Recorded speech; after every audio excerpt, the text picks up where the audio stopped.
Hello guys, welcome back to movie marine.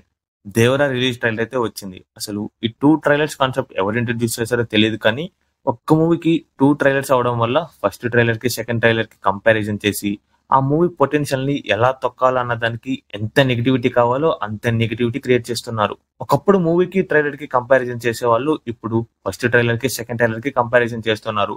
I think Devara team కి ఇంత negativity అయితే deserve కాదు. ఇంకా ట్రైలర్ అయితే నాకు బాగా నచ్చింది. ఫస్ట్ సెకండ్ అని ఏం లేదు, రెండు ట్రైలర్స్ నాకు బాగా నచ్చాయి. ట్రైలర్ లో అన్ని బాగుంది, కానీ కొద్దిగా ఆడుగా అనిపించింది అయితే జాన్వీ కపూర్ డబ్బింగ్. ఎవరు చెప్పారో కానీ అస్సలు సెట్ అవ్వలేదు అనిపిస్తుంది.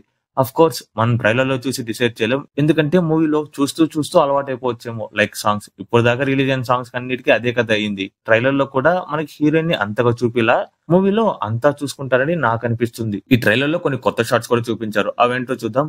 ఇక్కడ మన టామ్ బాయ్ ని ఎన్టీఆర్ లేపేస్తాడు. డెఫినెట్లీ చెప్తున్నా, మూవీలో టామ్ బాయ్ అని లేపేశాక మూవీ ఒక మెట్టు పైకి అయితే ఎక్కుతుంది అనిపిస్తుంది. ఎందుకంటే టామ్ బాయ్ చాలా పెద్ద యాక్టర్. నార్మల్ గా ఒక హీరో దగ్గర తన్నులు తినే రౌడీ లాగైతే అస్సలు పెట్టరు. ఈ టామ్ బాయ్ కి సైఫ్ అలీ ఖాన్ కి ఒక ఎమోషన్ బాండ్ ఉంటది. ఎన్టీఆర్ టామ్ బాయ్ అని లేపేసిన తర్వాత అప్పుడు సైఫ్ అలీ ఖాన్ ఎన్టీఆర్ కి రివర్స్ అవుతాడేమో అనిపిస్తుంది. ఇక్కడ ఎవరో తెలియని పోలీసు వాళ్ళని చంపేస్తున్నారని వాళ్ళని కాపాడడం కోసం మన దేవర వాళ్ళ మనుషుల్ని కొట్టి అప్పటికే ఆగకపోతే బైరా గొంతు మీద కత్తి పెట్టి మరీ ఆపుతాడు. అలాంటిది బైరాకి బాగా కావాల్సిన మనిషిని దేవరా చంపేస్తే ఈ ఒక్క సిచ్యువేషన్ చాలదా వాళ్ళిద్దరి మధ్య వైరం పుట్టడానికి. ఇక్కడ వర అంటే చిన్న ఎన్టీఆర్ భయపడుతూనే అవతల వ్యక్తిని కొడుతుంటాడు. ఇక్కడ మనం ఫేషియల్ ఎక్స్ప్రెషన్స్ కూడా చూడొచ్చు. అవతల వాళ్ళని కొట్టేసి వర భయపడుతూ ఉంటాడు, ఓసరి వెళ్ళిలో లాగా. నాకెందుకో వర యొక్క ట్రూ ఐడెంటిటీ రివీల్ అయ్యే సిచ్యువేషన్ ఇదే ఏమో అనిపిస్తుంది. జస్ట్ ఇమాజిన్, వర బరిలోకి దిగాల్సి వస్తుంది. ఫస్ట్ భయపడుతూనే అవతల వ్యక్తిని తెలియకుండానే ఊరికేలా పట్టుకుని లేపేస్తే పైకి లేచిపోవడం, తోసేస్తే అలా వెళ్ళిపోవడం, చిన్నగా అతన్ని కొట్టడం స్టార్ట్ చేసి ఏంటి ఇవంతా భయపడుతూనే చేస్తాడు అంటే చుట్టుపక్కల అన్నీ మర్చిపోయి ఉంటాడు. అలా అవతల వాడిని కింద పడేస్తాడు. అది చూసిన జనాలు అంతా గోల చేయకుండా ఆశ్చర్యపోయి చూస్తూ ఆగిపోయి ఉంటారు. అది చూసిన వర ఒక్కసారిగా అవతల వాడు మళ్ళా లేచాడేమో అనుకుని వెనక్కి తిరుగుతాడు. అక్కడ చూస్తే ఒక 25 మంది పడిపోయి ఉంటారు. అంటే వర తనకి తెలియకుండానే ఒకరి తర్వాత ఒకరు అలా బరిలోకి వచ్చి దిగిన వాళ్ళందరినీ పడేస్తాడు. అతనికి తెలియకుండానే తనలో ఉన్న ట్రూ ఐడెంటిటీ అనేది బయటకు వస్తుంది. ఇక్కడ బైరాతో చాలా మంది పిల్లలు ఉంటారు కదా, మేబీ ఈ పిల్లలంతా దేవరా చంపిన మనుషులు ఉంటారు కదా, వాళ్ళ పిల్లలు అవ్వచ్చు.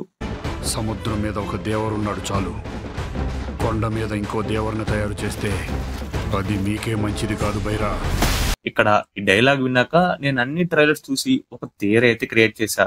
కలిసి ఉన్న దేవరా బైరా టామ్ బాయ్ చనిపోవడం వల్ల శత్రువులుగా మారుతారు. ఒకరోజు దేవరా సముద్రంలోకి వెళ్తాడు ఒంటరిగా. అప్పుడు దేవరా పైన అటాక్ జరుగుతుంది. అటాక్ కి వెళ్లిన వాళ్ళంతా శవాలై సముద్రం ఒడ్డున పడుంటారు. దేవరా మాత్రం తిరిగి ఊర్లోకి రాడు. చనిపోయాడనడానికి శవం కూడా దొరకదు. ఇంకందరూ దేవరా లేడనుకుని తప్పుడు పనుల కోసం సముద్రంలోకి పోతారు. వెళ్లిన వాళ్ళంతా తిరిగి రారు. బాడీస్ దొరికినప్పుడు వాళ్ళ ఒంటి మీద ఈ ఎక్స్ సింబల్ ఉంటది, which indicates danger and Devara. ఇలాగే జరుగుతుండటం వల్ల దేవరా చావలేదు, సముద్రంలోనే ఉన్నాడని భయపడి ఎవరు అసలు తప్పుడు పనుల కోసం సముద్రంలోకి పోవడం మానేస్తారు. ఇక ఇదే కంటిన్యూ అయితే చాలా నష్టం అని సైఫ్ అలీ ఖాన్ దేవరాని ఆపడానికి వాళ్ళ కొడుకు వరాని సముద్రం మీదకు పంపుతాడు. అప్పుడు కొడుకుని చంపలేడు, అలాగని ఆపలేడు. కానీ లాస్ట్ కి దేవరా ఎప్పుడూ చనిపోయి ఉంటాడు. అది అప్పుడే తెలుసుకున్న వర వాళ్ళ నాన్న దేవరాకి ఇచ్చిన మాట కోసం అందరినీ వాళ్ళ నాన్న చంపినట్టు చంపుతూ ఉంటాడు. అంతే, ఇదే ఛాన్సెస్ చాలా తక్కువ కాదు, అస్సలు అవ్వదు, కానీ 0.001% అవ్వచ్చు. నాకు పర్సనల్ గా కొరటాల గారి డైలాగ్ రేటింగ్ అంటే చాలా ఇష్టం.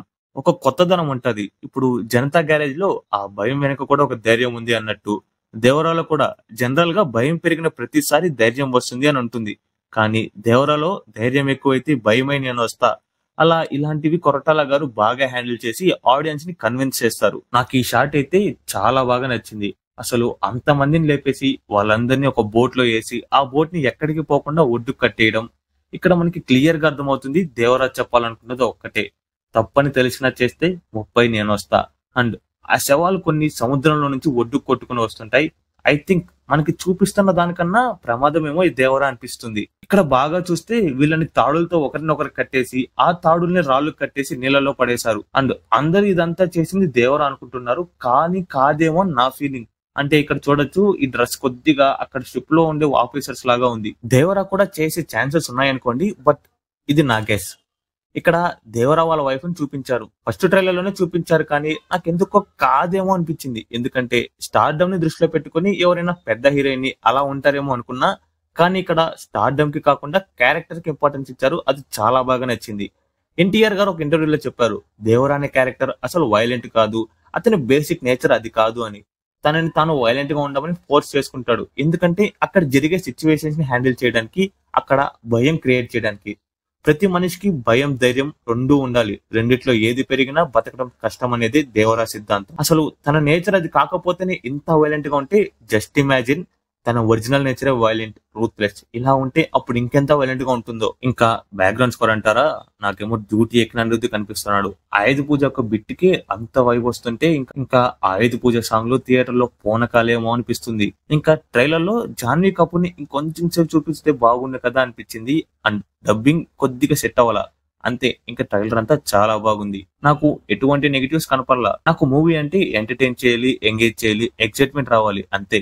ఇంకా వేరే వాడి గురించి నేను మాట్లాడను. ఎందుకంటే వాటి కోసం చాలా మంది చాలా డేస్ హార్డ్ వర్క్ చేసి ఉంటారు. అంత హార్డ్ వర్క్ ని నేను ఒక 500 రూపీస్ మైక్ పెట్టుకుని జడ్జ్ చేయలేను. I respect there hard work. So ఇంతే గైస్, మన కంటెంట్ నచ్చితే యూట్యూబ్ లో ఎలా సపోర్ట్ చేయాలో మీకు తెలుసు. అలా కానివ్వండి. Thanks for watching.